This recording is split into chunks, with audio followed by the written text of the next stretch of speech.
Started reading in Ezekiel today, which is a lot of prophecy, not prophecy, but the word of the Lord speaking through Ezekiel to the people who are being held in captivity. But in the first chapter, Ezekiel talks about a vision he has and the four living creatures, and he describes the four living creatures.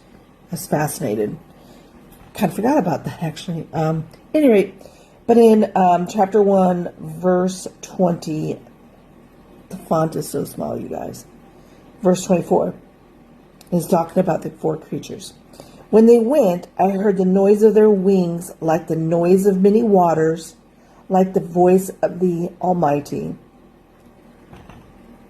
That sounds really cool. He equates that to how the Lord God Almighty sounds.